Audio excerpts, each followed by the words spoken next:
Dan Lanning has built an SEC-esque roster heading into their first year of the Big Ten as they hope to win the conference and to make the college football playoff. But can they take it a step further? Can they win a national title in 2024 as they compete with some of the top programs in the country to put together an elite roster? To help us answer that question, Zachary Neel of Bleav in Oregon with Jonathan Stewart and the Ducks Wire joins us today. We're going to get to that conversation. Before we do, I just want to remind everybody to head to betonline.ag and use promo code Bleav, BLEAV, to get a 50% welcome bonus on your first deposit. Now let's get to that interview with Zachary Neel. And now back to your regular programming. If you speak better to yourself. You showed up for probably the dumbest conversation we've ever had on this show. Let's have that smile again. Tell me how that happens. Physically should not happen. Relax. If you say Give me as well. 3 times a day, God will line it up. He's just an absolute hack, and he gets his ass kicked by his teammates every week. It's just terrible. Welcome back to Hack City. I'm Joe DeLeone, and with me as always is my co-host and former teammate and roommate at the University of Rhode Island, Sean Anderson. We're doing yet another preview for our summer series, preparing you for what you need to know about college football for the 2024 season. We're going out west to talk about the Oregon Ducks, and joining us is the host of Bleav in Oregon with Jonathan Stewart, Zach Neel, also the managing editor of USA Today's Ducks Wire. Almost said duck there, at Zachary Neel, Zachary C. Neel on Twitter. Zach, appreciate you taking the time and joining us today. We start every interview that we do with a would you rather. Sean, what do you got? Yeah, I'll make it. We'll go quick with it. Washington daughter or SEC son? Oh my God. God.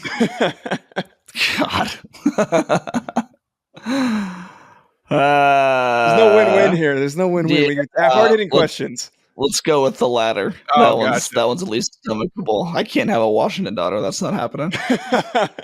Yeah, we don't want that clip getting out there for the Washington. No, yeah, I would never live that down. To get upset over. All right, let's talk some real football here, Zach. This year has been a pretty significant lead up because of all of the amazing stuff that Dan Lanning has done in the portal and in high school recruiting. And I feel like from the national perspective, it's a lot of, wow, this is great. But we don't really know the nitty gritty of what's going on. From your perspective, covering the beat, what have you noticed that maybe is separating Dan Lanning and the success that he's having right now? Well, we're seeing kind of a new era of team building, and that comes with the territory of the transfer portal. People are kind of figuring out how to use the transfer portal if they want to go the Deion Sanders route and create their whole team out of the transfer portal, or if you want to use it to supplement a few positions where you feel like you're weak or could use more depth. Dan Lanning is going the latter route, and he's such a good high school recruiter. I mean, they've had 2 top 10 classes, are in line for another really solid class of 2025. So they've got the depth, they've got the talent there. He's done a really good job of using the transfer portal to get some of these top end guys and build out this roster. So I think that fans are really excited about what they've seen with that. And you look on paper, this is by far the most talented team that Oregon has had in a long, long time. So you couple that with all of the exciting new things that are to come this year, the foray into the Big Ten, the new expanded college football playoff, vibes are very positive in Eugene. They feel very good about where this team is going to end up at the end of this year. Zach, how do you think that the new travel experiment in the Big Ten is going to go this season? Oregon in 4th in expected miles to travel behind UCLA, USC, and Washington. Oregon's expected just over 7,500 miles. Year 1, going across the country, all over the place in the Big Ten. Is there buzz about it not being that bad? Or is it like, I can't believe we have to do this? No, I think it's not getting talked about enough, because that is certainly one of that's a huge factor. That's just it's going to mean something, whether it derails their season or it's just kind of a blip on the radar. Who knows yet? We don't know how that variable is going to play out. But I had a long conversation with my co-host Jonathan Stewart a few weeks ago about this. And it was really good to see his perspective as a former player who traveled a ton and just kind of get that perspective of how difficult is that to travel across the country on a 4.5 hour, 5 hour plane ride after playing a game or before playing a game. He said, yeah, it's exhausting. We're already taxing our bodies so much. in just preparation for these games. And then you deal with altitude, and apparently your body gets more dehydrated at altitude. And so they're kind of just dehydrating their bodies and getting out of these meal cycles just to be traveling. And so, yeah, it's a big variable that we'll see how it plays out this year. But, they're not the only team that has to do it. Obviously, they've got to do it more than a few other teams, less than some teams, like you said. But at the end of the day, if there's any team in the nation that has the capability and the resources to make it a little bit easier on these guys, I think Oregon's going to be there, because they're not flying, or they're flying private. They've got the gear and the gadgets to be able to keep these kids comfortable. So I think that Oregon, among of all teams, will do okay with that. I remember, Sean, I think you were the one who brought it up. This was 2 years ago when I think Washington went to Michigan State. And Sean, do you know what I'm talking about? Where there was this whole thing where it was the other way around. Maybe Michigan State was coming to Washington. Did they have a home and home? On and there was like this whole thing on the sleep cycle of guys. Like that to me, I think is the most minute detail.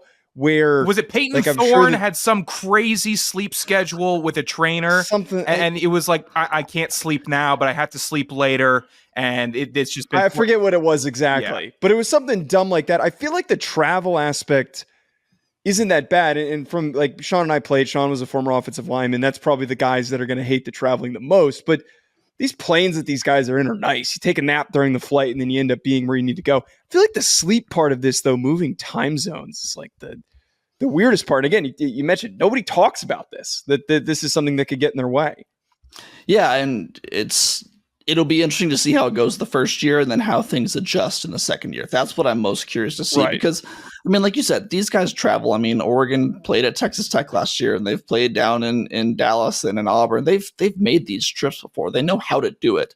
But it's just when you're asking them to make that trip, 4 times a year instead of twice a year, that's when it gets a little bit interesting. But it could have some wear and tear at the end of the year. I know Oregon's got some big games at the end of the year. They go to Michigan. They go to Wisconsin. I think both those games in November. So those are the ones where you just, it's not like it's going to sway a line. It's not going to make them, lose a game that they should have won. But, could it cause maybe a nagging injury to turn into something more? Who knows?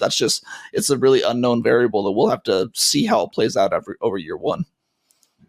Zach, do you have a freshman coming to Oregon that you think is most likely to have an impact moving forward this season? Yeah, I mean, the freshman class is really loaded, but at a lot of positions where they already have a lot of depth. I would say Elijah Rushing, he's a 5-star defensive end.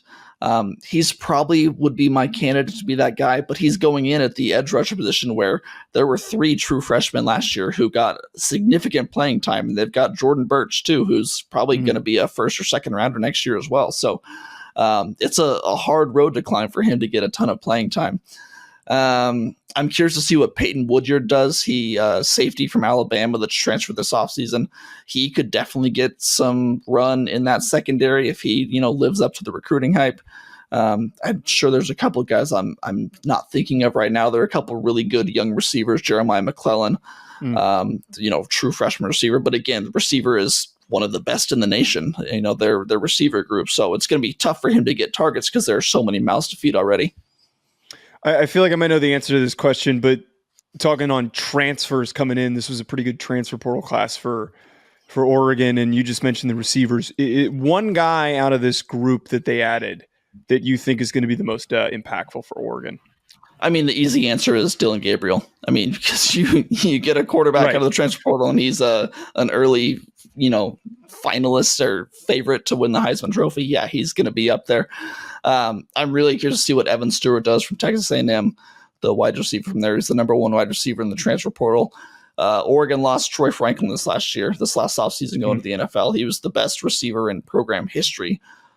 So replacing him is not easy to do, but they've got Evan Stewart, who is a talent like we've never really seen in Eugene before. Just one of those route runners, really go up and get it over the top guys. So I'm curious to see what he does. A name that's kind of flying under the radar that people outside of Eugene probably don't know is Jay Harris, a running back transfer from Northwest Missouri State, which is the D2 school. He kind of came out of nowhere, but This guy is huge. He's, I think, 6'2", 220, 225, incredibly fast. We talked to Kenyon Barner, who was a former Oregon Duck legend, a few weeks ago.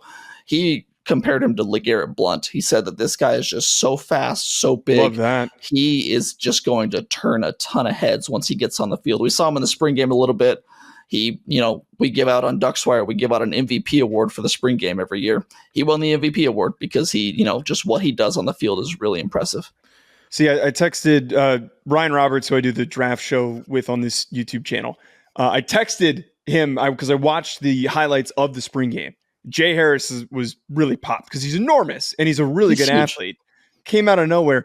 I'm really glad to know that I'm not like, my eyes aren't deceiving me, that I'm not just seeing the gigantic guy running really well and thinking that like, wow, this is cool. And he's actually not that good. That's good to know that there's some hype around him at the Oregon program. Well, it's just kind of crazy because it's like, you see this kid in person and it's like, why were you playing Division II football? Why were you at Northwest Missouri State? And why were you not running getting back? recruited? No less. Why wasn't he like a tight end or a defensive end? It just doesn't really make sense. It kind of seems too good to be true that Oregon just landed this former D2 kid that's going to be the next LeGarrette Blount. But, we'll see how it plays. I can't wait to see him in action because I think he could be one of the biggest surprises of the year. Zach, we've seen Oregon for a while and the Big Ten for a very long while. Now the two meet. Is there a team within the Big Ten pre-Oregon that you think we've seen like a that resembles the Ducks most that we could compare to try to get almost how would they fare in this new conference? To be honest, no. I mean, Oregon's style of play is so different from what you see in the Big Ten. One of my favorite, Dan Lanning is good for a lot of quotes. You know what? That's the right answer. Yeah, the Big Ten's boring. Oregon's fun. That's the right answer, Zach. Well, I mean, Dan Lanning had a great quote this offseason. People kept asking him, how are you preparing for the Big Ten? What are you doing differently to prepare for this physicality, this size of play? And he said, you know what? The Big Ten needs to prepare for us because they're not ready for our speed. They're not ready for our style of offense, our over the top, whatever it is that makes Oregon. That's something that the Big Ten needs to get used to. So, make that of what you will. But I love what that mentality brings because Oregon knows that they're not a Big Ten team. They're not the cookie cutter Wisconsin or Nebraska. They're not trying to be that. They're not trying to be this physical Big Ten team. They can be. They have beefed up on the lines. They can play that style of ball, but they know that they can play their style of ball and that other Big Ten teams probably can't keep up with it. Okay, that gets me fired up. Love hearing hearing quotes from Dan Lanning. He's just such a gem. It seems like in this college football world that's changing so much. The offensive line, very talented. Sean and I have an indirect connection to one of the tackles, being a Johnny Cornelius who played at our school. So we're big fans of him. Also on the other side of him, Connerly, very highly recruited kid. They're the pillars of this group, but the interior seems to be figuring out the direction it's going in, especially with Jackson Powers Johnson moving on to the Las Vegas Raiders. So how can we expect this interior group to be? Do you think that there is a clear answer on who takes over, or could this be maybe not a sign of weakness, but a sign of inconsistency throughout the season? Yeah, no, it's a really good point because, like you said, you've got maybe two of the best offensive tackles in the nation next year. I mean, there's a real possibility that Cornelius and Connerly go within the first one or two rounds of the draft next year. So you're kind of set at the tackle spots, but once you get into the interior, there are question marks, and that's not to question any of the guys' talent or, how good they can be, but when you're dealing with losing the best center in the nation with Jackson Powers Johnson, there's going to be question marks. And there's a clear-cut guy. There's no question who's going to take over. It's going to be Iapani Ponchalululu. He was a true freshman last year. They couldn't keep him off the field. They had him rotating in at both guard spots just to kind of get him on the field. So he started the bowl game for them as well. So they feel really good about what he did and what he can do. And that's proven by the fact that they did not go and get a center in the transfer portal yet this year. So they feel like he's going to be the day one starter and take over for JPJ. I think he can too, but it feels wrong to JPJ to say that they're going to leave him and not skip a beat. There's always going to be question marks. It's nice that you can see for the first few games that they can maybe feel it out a little bit because they don't have a tough schedule until week 6, week 7, Ohio State, whatever that is. So there will be a bit of a feeling out process, but I think that they should feel really good. They've got the talent there. They've recruited really well. They got Matthew Bedford from Indiana out of the transfer portal. They feel really good about that offensive line. I'm just excited to see how Poncho can kind of take over for Jackson Powers Johnson at the center spot. Zach, what do you think the most important game for the Ducks is this year on their schedule? The obvious answer is Ohio State. I mean, because that has playoff ramifications. It's got Big Ten championship ramifications. If I take that off the board, just because that's my answer. But the most meaningful game is the last game of the year against Washington, just because of the way that the last 2 years have gone against Washington. Dan Lanning's 0-3 against them.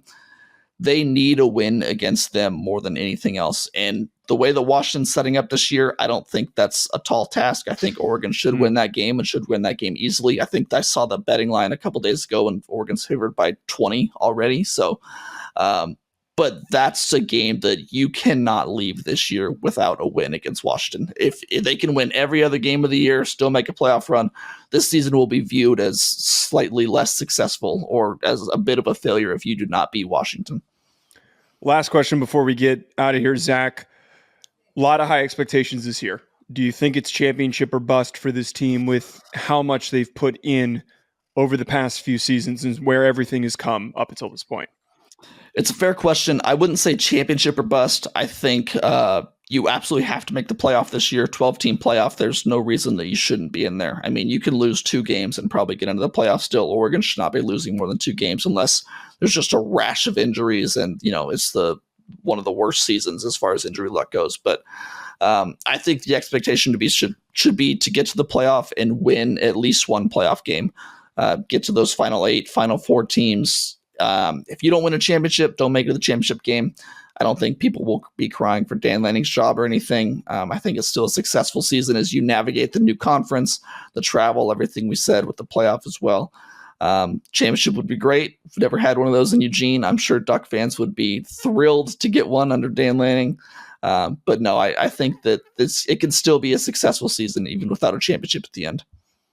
Well, Zach, appreciate you taking the time to join us on today's show. You can find him on Twitter, folks, at Zachary C. Neel, Neel on Twitter. And also make sure you check out the Bleav in Oregon podcast, BLEAV, with Jonathan Stewart and Zachary Neel. Zach, anything that you want to plug before we get out of here? Nope, that's it. Bleav in Oregon podcast with Jonathan Stewart. We're having a lot of fun on that. It's the off season. I can't wait to get some game tape in front of him and see how that goes. But he's been a lot of fun to get to know and talk to in the offseason, so that's a lot of fun. Will he sign my cards? I'll box him up. Sean. I'll box. Stop. I'm a big mark. Stop. I got a half. Oh my God. Jonathan Stewart, D'Angelo Williams. It's sickest Panthers card I've got. I might need. Yeah, I'm sure this it is would why we sign it. can't. This is why I'll never ask Jonathan Stewart to come on the show because you're gonna do some dumb shit, some dumb shit like this. Thanks, Sean. All right, thanks, Zach. Appreciate it. Thank you, guys. Have a fun time.